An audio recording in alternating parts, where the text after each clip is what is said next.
ನಮಸ್ಕಾರ ಗೆಳೆಯರೆ. ವಿಶ್ವದ ಅತ್ಯಂತ ಶಕ್ತಿಶಾಲಿ ಮತ್ತು ಶ್ರೀಮಂತ ಸೈನ್ಯ ಆರ್ಥಿಕ ಬಿಕ್ಕಟ್ಟನ್ನ ಎದುರಿಸುತ್ತಿದೆ. ಅಂದ್ರೆ ಅಮೆರಿಕದ ಸೈನ್ಯವು ಆರ್ಥಿಕ ಬಿಕ್ಕಟ್ಟನ್ನ ಎದುರಿಸ್ತಾ ಇದ್ದು, ಅಮೆರಿಕದ ರಕ್ಷಣಾ ಸಚಿವಾಲಯವಾದ ಪೆಂಟಗನ್ 90,000 ಅಮೆರಿಕನ್ ಸೈನಿಕರನ್ನ ಸೈನ್ಯದಿಂದ ತೆಗೆದು ಹಾಕಲಿದೆ.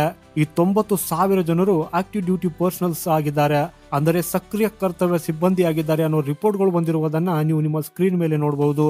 ಹಾಗೇನೆ ಇಲ್ಲಿ ಯಾವುದೇ ರಿಸರ್ವ್ ಅಲ್ಲಿರುವ ಸೈನಿಕರನ್ನ ತೆಗೆದು ಹಾಕ್ತಾ ಇಲ್ಲ. ಇಲ್ಲಿ ಬಹಳ ವರ್ಷಗಳಿಂದ US ಸೈನ್ಯದಲ್ಲಿ ಕೆಲಸ ಮಾಡ್ತಿರುವ ಸೈನಿಕರಿಗೆ ಹೊರಗಿನ ದಾರಿಯನ್ನ ತೋರಿಸಲಾಗುತ್ತಿದೆ. ಅಂದ್ರೆ ಇಲ್ಲಿ ಆಫ್ರಿಕಾ, ಏಷ್ಯಾ ಮತ್ತು ಯುರೋಪ್ನಲ್ಲಿ ನಿಯೋಜಿಸಲ್ಪಟ್ಟ ಸೈನಿಕರನ್ನ ಕರೆಸಿ ಆ ಸೈನಿಕರನ್ನ ಸೈನ್ಯದಿಂದ ತೆಗೆದು ಹಾಕಲಾಗ್ತಾ ಇದೆ. ಸೊ ಇದರ ಹಿಂದಿನ ನೇರ ಕಾರಣ ಅತಿಯಾದ ಖರ್ಚು ಅನ್ನೋದನ್ನ ಪೆಂಟಗನ್ ಸ್ವತಃ ಹೇಳಿದೆ. ಆಕ್ಚುಲಿ US ಸೈನ್ಯವು ಪ್ರಸ್ತುತ ಪ್ರತಿ ವರ್ಷ ಸುಮಾರು $1 ಟ್ರಿಲಿಯನ್ ತನ್ನ ಸೈನ್ಯಕ್ಕಾಗಿ ಖರ್ಚು ಮಾಡ್ತಾ ಇದ್ದು, US ಸಾಲದ ಮೇಲೆ ಇದು ನೇರವಾಗಿ ಪರಿಣಾಮ ಬೀರ್ತಾ ಇದೆ. ಈ ಸಮಯದಲ್ಲಿ ಅಮೆರಿಕದ ಸಾಲವು $36 ಟ್ರಿಲಿಯನ್ ದಾಟಿದೆ. ಇದು ಬಹಳ ದೊಡ್ಡ ಅಮೌಂಟ್ ಆಗಿದ್ದು, ಉದಾಹರಣೆಗೆ ಭಾರತದ ಒಟ್ಟು GDP ಕೇವಲ $4.2 ಟ್ರಿಲಿಯನ್. ಅಮೆರಿಕದ ಸಾಲ 36,000 ಟ್ರಿಲಿಯನ್ಗೆ ಏರಿದೆ. ಇಂತಹ ಪರಿಸ್ಥಿತಿಯಲ್ಲಿ ಅಮೆರಿಕ ಈ ಸಾಲವನ್ನ ಲಿಮಿಟ್ ಅಲ್ಲಿ ಇಡುವುದಕ್ಕಾಗಿ ಬಯಸ್ತಾ ಇದೆ. ಅಂದ್ರೆ ಕನಿಷ್ಠ ಈಗಲಾದ್ರೂ ತನ್ನ ಹೆಚ್ಚಳದ ವೇಗವನ್ನ ಕಡಿಮೆ ಮಾಡುವುದಕ್ಕಾಗಿ ಬಯಸ್ತಾ ಇದೆ. ಈ ಸಾಲ ಕೊನೆಗೊಳ್ತದ ಇಲ್ಲವೋ ಅನ್ನೋದು ನಂತರದ ವಿಷಯ. ಆದ್ರೆ ಪ್ರಸ್ತುತ ಅಮೆರಿಕ ಆರ್ಥಿಕ ಬಿಕ್ಕಟ್ಟಿನಿಂದ ಬಳಲ್ತಾ ಇದ್ದು, ಅದು ತನ್ನ ಸಾಲವನ್ನ ಕಡಿಮೆ ಮಾಡುವುದಕ್ಕಾಗಿ ಬಯಸ್ತಾ ಇದೆ. ಹಾಗೂ ಅದರ ಪರಿಣಾಮವು ಈಗ ಅಮೆರಿಕದ ಸೈನ್ಯದ ಮೇಲೆ ಗೋಚರಿಸುತ್ತಿದೆ. ನೀವು ನಿಮ್ಮ ಸ್ಕ್ರೀನ್ ಮೇಲೆ ಈ ರಿಪೋರ್ಟ್ ಅನ್ನ ನೋಡಬಹುದು. ಇದರಲ್ಲಿ 8% ಅಷ್ಟು ಬಜೆಟ್ ಕಟ್ ಅನ್ನ ಘೋಷಿಸಲಾಗಿದೆ. ಹಾಗೂ ಬಹಳಷ್ಟು ದೇಶಗಳಿಗೆ ಈ 8% ಅಷ್ಟು ದೊಡ್ಡ ಅಮೌಂಟ್ ಅಲ್ಲ ಅಂತ ಅನಿಸಬಹುದು. ಆದ್ರೆ ಅಮೆರಿಕಾಗೆ 8% ಬಹಳಷ್ಟು ದೊಡ್ಡದಾಗಿರುವಂತದ್ದಾಗಿದೆ. ಯಾಕಂದ್ರೆ ಇಲ್ಲಿ 8% ಅಂದ್ರೆ ಅದು ತನ್ನ ಸೈನ್ಯಕ್ಕೆ ಕಡಿಮೆ ಅಂದ್ರೂ ಸುಮಾರು $60 ರಿಂದ $65 ಬಿಲಿಯನ್ ಖರ್ಚು ಮಾಡುತ್ತದೆ. ಇದರ ಮಹತ್ವವನ್ನ ಅರ್ಥ ಮಾಡಿಕೊಳ್ಳದವರು ಭಾರತದ 3 ಸೇನೆಗಳ ಒಟ್ಟು ಮಿಲಿಟರಿ ಬಜೆಟ್ ವರ್ಷಕ್ಕೆ $80 ಬಿಲಿಯನ್. ಹಾಗೂ ಈಗ US ಸೈನ್ಯವು ತನ್ನ ಬಜೆಟ್ ಅನ್ನ ಬಹುತೇಕ ಅದೇ ಪ್ರಮಾಣದಲ್ಲಿ ಕಡಿತಗೊಳಿಸುತ್ತಿದೆ. ಇದರಿಂದ US ಸೈನ್ಯ ಎಷ್ಟು ದುಬಾರಿ ಆಗಿದೆ.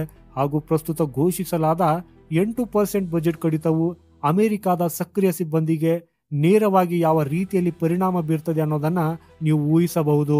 ಆಕ್ಚುಲಿ ಅಮೆರಿಕದ ಸೇನೆಯು ಇಲ್ಲಿ ಏನ್ ಹೇಳ್ತಾ ಇದೆ ಅಂದ್ರೆ, ತನ್ನ ಸಾವಿರಾರು ಸೈನಿಕರನ್ನ ಆಫ್ರಿಕಾ ಮತ್ತು ಯುರೋಪ್ನಲ್ಲಿ ನಿಯೋಜಿಸಲಾಗಿದೆ. ಹಾಗೂ ಅದರಲ್ಲಿನ 90,000 ಸೈನಿಕರನ್ನ ತೆಗೆದು ಹಾಕಲಾಗುವುದು.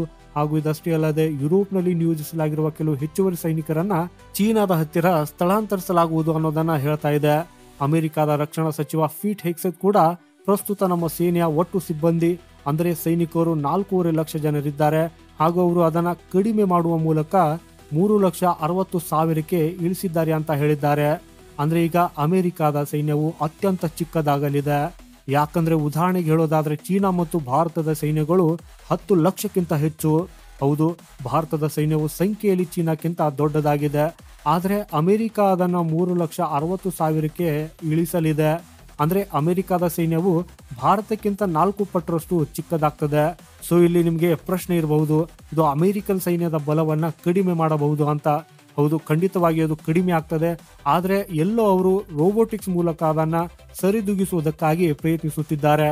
ಯಾಕಂದ್ರೆ ಸೈನಿಕರು ಮಾಡುವ ನಿಷ್ಪ್ರಯೋಜಕ ಕೆಲಸ ಅಂದ್ರೆ ಶಸ್ತ್ರಾಸ್ತ್ರಗಳನ್ನ ನಿರ್ವಹಿಸುವುದು, ಅವುಗಳನ್ನ ಸರಿಪಡಿಸುವುದು ಅಥವಾ ಸೇನಾ ನೆಲೆಗಳನ್ನ ಕಾಪಾಡುವುದು ಮುಂತಾದ ಕೆಲಸಗಳನ್ನ ಹೊರತುಪಡಿಸಿ ಸಾವಿರಾರು ಸೈನಿಕರನ್ನ ನಿಯೋಜಿಸಲಾಗಿರುವವರನ್ನ ಈ ರೋಬೋಟಿಕ್ಸ್ ನಿಂದ ಬದಲಾಯಿಸಲಾಗ್ತದೆ.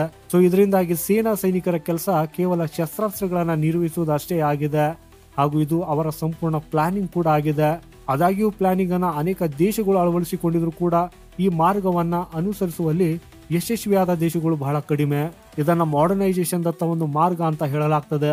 ಆದ್ರೆ ವಾಸ್ತವದಲ್ಲಿ ಈ ಮಾಡರ್ನೈಸೇಷನ್ ಯುದ್ಧ ಅಥವಾ ಸಂಘರ್ಷ ಉಂಟಾದಾಗ ಅನೇಕ ದೇಶಗಳಿಗೆ ದುಬಾರಿಯಾಗಿದೆ ಅನ್ನೋದು ಸಾಬೀತಾಗಿದೆ. ಯಾಕಂದ್ರೆ ಅಂತಹ ರೋಬೋಟಿಕ್ಸ್ ಪ್ರಾಜೆಕ್ಟ್ಸ್ಗಳು ಸಾಮಾನ್ಯವಾಗಿ ಯುದ್ಧದ ಸಮಯದಲ್ಲಿ ವಿಫಲವಾಗ್ತವೆ.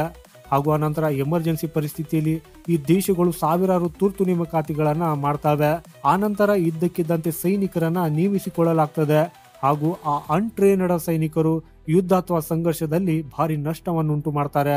ಆದಾಗ್ಯೂ ಗೆಳೆಯರೆ, ಈಗ ನೀವೇ ಹೇಳಿ, ಅಮೆರಿಕದ ಸೈನ್ಯದ ಈ ಹೆಜ್ಜೆಯಿಂದ ಅಮೆರಿಕ ಸೈನ್ಯವು ತನ್ನನ್ನು ತಾನು ಮಾಡರ್ನೈಸ್ ಮಾಡಿಕೊಂಡು ಹೆಚ್ಚು ಶಕ್ತಿಶಾಲಿ ಆಗ್ತದ, ಅಥವಾ ಅದರ ನೆಗೆಟಿವ್ ಎಫೆಕ್ಟ್ ಇಂದ ಅಮೆರಿಕದ ಸೈನ್ಯವು ದುರ್ಬಲವಾಗ್ತದ? ಅದು ಏನೇ ಇರಲಿ, ದಯವಿಟ್ಟು ನಿಮ್ಮ ಅಭಿಪ್ರಾಯವನ್ನ ಕಾಮೆಂಟ್ ಮಾಡುವ ಮೂಲಕ ನಮಗೆ ತಿಳಿಸಿ. ಇಲ್ಲಿವರೆಗೆ ಈ ವಿಡಿಯೋನ ನೋಡಿದ್ದಕ್ಕೆ ತುಂಬಾ ಧನ್ಯವಾದಗಳು.